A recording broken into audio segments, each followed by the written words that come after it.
Okay, let's check out the gameplay a bit more into detail. I will also share my screen for that, and you will be able, hopefully, to follow me. I will be a bit fast, so the video is not too long. Um, when you're first, starting launching the game, you have the possibility to select one of the three camps, and this decision will be permanent. Yeah? So you need to have carefully selected the camp that suits you best. Go for it. In my example, I just selected Team Zon. I love the heartless robots, and what you can see here right now, after a first-time user experience that basically explains you a little bit what you can do, you will be here on the home screen.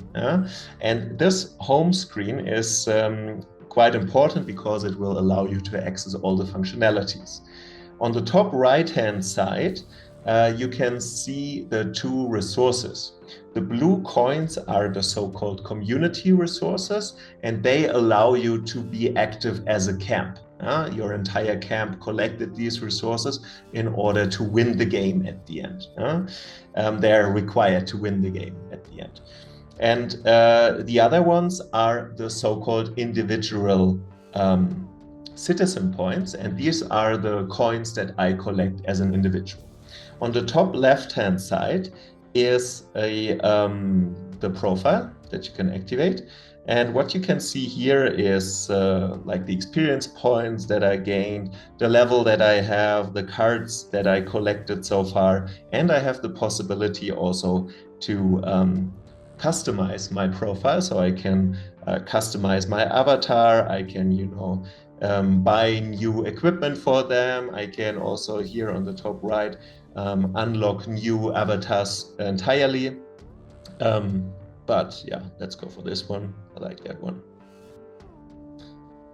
And this allows player to, customize their experience, customize their avatar a little bit, and make use of their citizen points.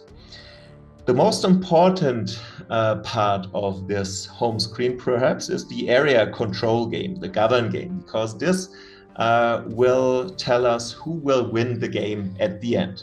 I told you that, with collecting community resources, you will win the game. This is just partially true because you need these community resources to gain more access and gain more control over certain areas. So if I click on this right now, you will see that there's a map of 2121, and you see the three different camps, Zon, Quan, and Tiwa, who are currently controlling certain parts of the map. As Team Zon, I see now and highlight like these areas that I can try to control. I can always, either try to control kind of hostile enemy areas that are directly next to mine, or also neutral areas that are there. So if I click on one of these, I can see that this one is currently not governed. I can see what are the citizen needs of it and what kind of resources, kind of community resources I need in order to fulfill their needs. And I can then also vote to govern. And if enough people, clicked on vote to govern this tile of my camp, we will govern this area after a certain threshold of time, usually 1 or 2 days, depends a little bit on your use case. And then we will count how many people voted on which tile, and like the tile with the most votes on it will be governed. And then this requires us to invest the community resources, which will take place automatically.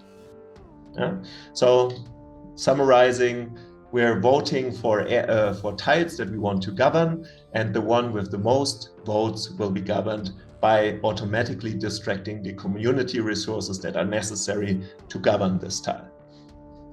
All right, next very important one is the open world or explore function, because in this one we have very explicit learning content. This might be interesting for you as educators as well. What you can see here is the map again, but this time not from the point of view of the entire camp, but from the point of view of me as an individual robot.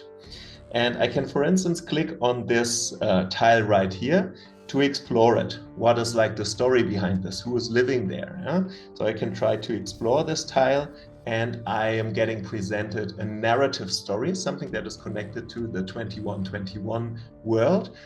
However, there's already learning content implicitly integrated into that story. I can either read through that story or on the bottom you see the important button of listen. We had some very talented voice actors who were recording also the entire text for us, so we don't need to just read it, we can also listen to it. So this is the first thing. This is the narrative story. Then the second book that you can see here is the learning story. And the learning story covers the learning content very explicitly, tells us in this way what is social participation in real world. Yeah? So this is very explicitly explaining us what the learning card here is about. You see, okay, I have already 2 stories, like the 2 stories are already checked, but you see that I also have here 3 questions and I need to complete all of these tasks in order to gain this card, this collection card. So what can be provided by volunteers? You can read through them. All of these is the correct one. Then the second question I would need to answer is, what should you do when public services are missing or not properly working? I go read through them, all of these correct again. And now we have the third question. Social participation can involve joining. Again, all of these. It's not always like this, so we also have sometimes a bit more complicated questions, of course. But in this example, we collected the card by answering the questions correctly. Some are more difficult than others. That was an easy one, good for me. All right, going back, you can see also here on that grid, that's quite interesting as well, in the Explore grid here, that you see A1. If you click on this A1 on the top left, you see that every area, every tile has a specific number. And the numbers that are pointed here, that are selected here, you can find these numbers also in the learning content. And you can, for instance, see what type of learning content is hidden behind G8. But also you can also see as a learning instructor what content is hidden behind A4. So that's quite interesting for you, because you can also tell your students to check on specific tiles. For instance, A4, C1, whatever. This you can see on the top left. If I click on this A1, so seeing the different tiles or the map as a total. Okay, going back to the home screen, that are 2 very important elements of the game: the Govern game and the Explore game. What else can I do? I can click on the Hall of Fame and check out who's the newcomer of the day and who are like the leading players of that season. Quite straightforward. I have also, in this case, the motherboard, which basically tells us a little bit about the camp itself. If I click on it, you will see that there are 3 different tabs: events, vote, and news. In the first one, event, there's every day there's a new event coming up. Now we play through the entire season, through the entire 90 days. But every day there will be a new event that is kind of improving the immersion within the camp itself. And I have the possibility to do some choices, some in-game choices within this event. Then the second tab is the voting tab. And in this voting tab, what you can see here is that us as a camp, we can decide on certain boosts for our camp. We can increase, like, for instance, the points that we are collecting in a certain game. We can also improve our row team. I will get to this in a minute. So like every week, usually I can do 1 vote as a camp, and we can boost our camp in a certain way. And then we also have news, for instance. This is more from the back end or the tutor point of view, where I can give news on a free webinar that is taking place, for instance. This is also a news system that is embedded in the game itself. Then next to this, I have the row team. The row team is kind of a superstitious, fictitious creature that is representing the values of our camp.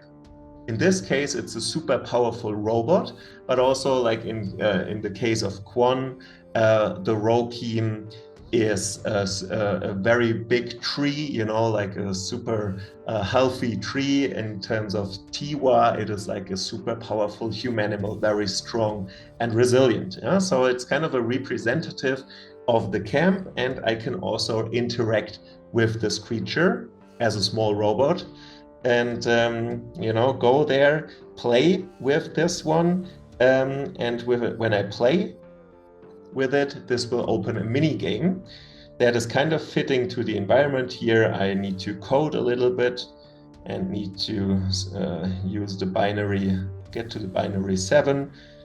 Yeah, okay, if I do a mistake, as you can see here now, I will be done quite quickly, and nonetheless gain some citizen points and also some community resources. All right, next one. If I want to train my Rokim, I can do this as well. And if I train it, then you see that I can answer some questions here with my Rokim. And basically, you know, those cards, those questions that I already collected can be displayed here. I can train my Rokim with it. I can answer these things. If I don't know the answer, I can also ask my Rokim for advice. If I click on this button here, it will tell me, okay, probably it's close to 50%. I click on it, and this time it was not correct because the wisdom of my Rokim also increases the more I train it. So the more I play with it, the more I train it, the more questions I answer correctly, the better its wisdom will become. All right, this one is also wrong, and this one is also wrong. Okay, I just answered one of them correctly, and I gave a little bit of boost for the wisdom of the Rokim with the correct answer that I gave. Okay. Here on the bottom right, you can also see the Rokim wisdom points. You can maximum get to 5 points for each of these learning strands of these wisdom categories, so to say. And the more I practice, the more I train, the more answers questions I answer that are linked to one of these strands, the more wisdom my Rokim will gain, which will also then improve my possibility to gain new areas as a camp. So the area control will be boosted if we have more wisdom on our Rokim. All right. This is, you know, in a nutshell. On the bottom right, you can also see in the settings, I can change the language.